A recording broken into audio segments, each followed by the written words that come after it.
Nadjeni mu ime Isus, jer će spasti ljude svoje od grijehova njihovih.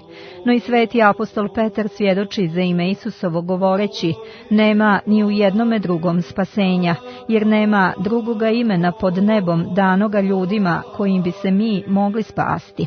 Ovo spasonosno ime Isus prije svih vijekova bi pripremljeno u savjetu Presvete Trojice, napisano i sve do sada čuvano za naše izbavljenje, a sada kao najskupocijeniji biser iz nadnebesnih riznica doneseno na iskupljenje roda ljudskoga i od strane Josifa dato, da bi se u imenu tom svima otkrile i objavile nepoznatosti i tajne mudrosti Božje. Ovo ime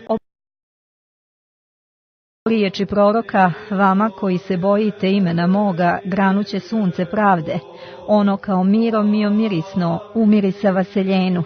Rečeno je, ime tvoje je miro izliveno, pjesma nad pjesmama, ime je njegovo miro ne u sudu zatvoreno, nego izliveno, jer dok se miro drži u sudu i miris se njegov zadržava unutra u sudu, čim se pak izlije, odmah miris njegov ispunjava vazduh.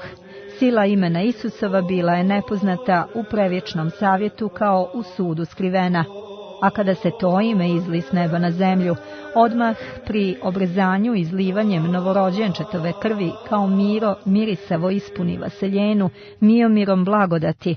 I svaki jezik sada ispovijeda da je Gospod Isus Hristos na slavu Boga Oca.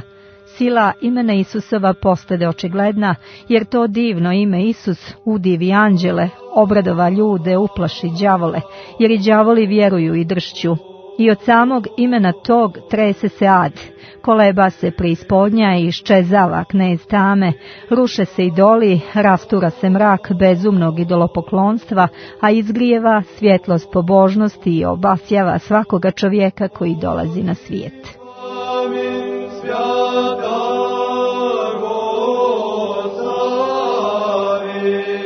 U ovo preveliko ime Isusovo klanja se svako koljeno onih koji su na nebu i na zemlji i u preispodnji. Eto, ime Isusovo je silno oružje protiv neprijatelja, kao što kaže sveti Jovan Lestvičnik. Svagda imenom Isusovi mudri protivnike, jer jače od ovog oružja nećeš naći ni na nebu ni na zemlji. Ovo premilo ime Isus, o kako je slatko srcu koje ljubi Hriste Isusa, o kako ga želi onaj što ga ima, jer je Isus sav milina, sav sladost. Ovo presveto ime Isus, o kako je milo sluzi i sužnju Isusovom koji je ranjen ljubavlju njegovom. U umu Isus, na jeziku Isus. Isus se vjeruje srcem za pravdu. Isus se ispovijeda ustima za spasenje. Ili hodio, ili sjedio, ili što radio, Isus pred očima. Apostol reče, odlučio sam da ništa ne znam među vama osim Isusa, jer je Isus onome koji se priljubljuje uz njega prosvećenje uma, ljepota duše, zdravlje tijela, veselje srcu, pomoćnik u nevoljama, radost u žalostima, lijek u bolestima, odbrana u svim opasnostima i nada spasenja i sam lično nagrada i uzdarje svome ljubitelju. Ispisivalo se nekada priča Jeronim neiskazano ime Božije na zlatnoj daščici koju je nosio na glavi prvosveštenik. Sada se ispisuje božansko ime Isusovo samom krvlju njegovom, izlivenom pri obrezanju njegovom. I to se ispisuje ne više na materijalnom zlatu, nego na duhovnom, u srcu i u ustima slugu Isusovih. Kao što bješe ispisano u onom o kome reče, on mi je sasud izabrani, da pronese moje ime. Preslatki Isus hoće da se njegovo ime drži u sudu kao najslađe piće, jer je zaista sladak onima koji ga s ljubavlju upotrebljavaju. Njima se i govori u psalmima, okusite i vidite kako je dobar Gospod. Okusivši njega, prorok kliče, ljubit ću te Gospode, kreposti moja. Okusivši njega, sveti apostol Petar kaže, eto, mi smo ostavili sve i za tobom idemo. I kome ćemo drugome ići? Ti imaš riječi vječnoga života. Tom sladošću bjehu toliko zaslađene i gorke muke svetih mučenika, da se oni nisu bojali ni one najgorče, same smrti. Ko će nas, klicahu oni, rastaviti od ljubavi Božje? nevolja li ili tuga, ili mač, ni smrt, ni život, jer je ljubav jaka kao smrt.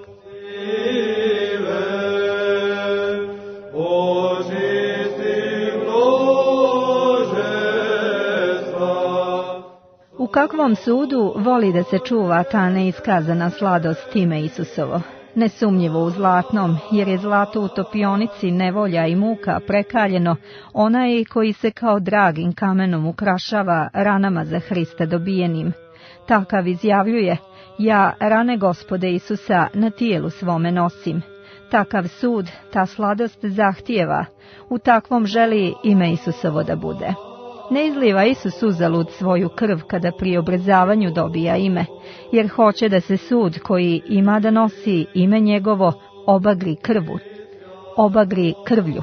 Kada je Gospod zaželio da apostola Pavla zadobije zanavijek kao izabrani sasud, odmah je rekao: ja ću mu pokazati koliko mu valja postradati za ime moje. Pogledaj moj sud okrvavljen, ranjen. Tako se ime Isusovo ispisuje crvenilom krvi, patnjama, stradanjima u onih koji se bore protiv grijeha.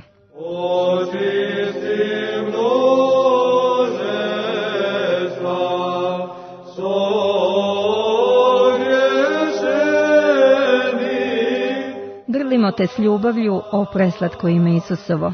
Svesrdno se klanjamo presvetom imenu Tvome, o preslatki osve milostivi Isuse.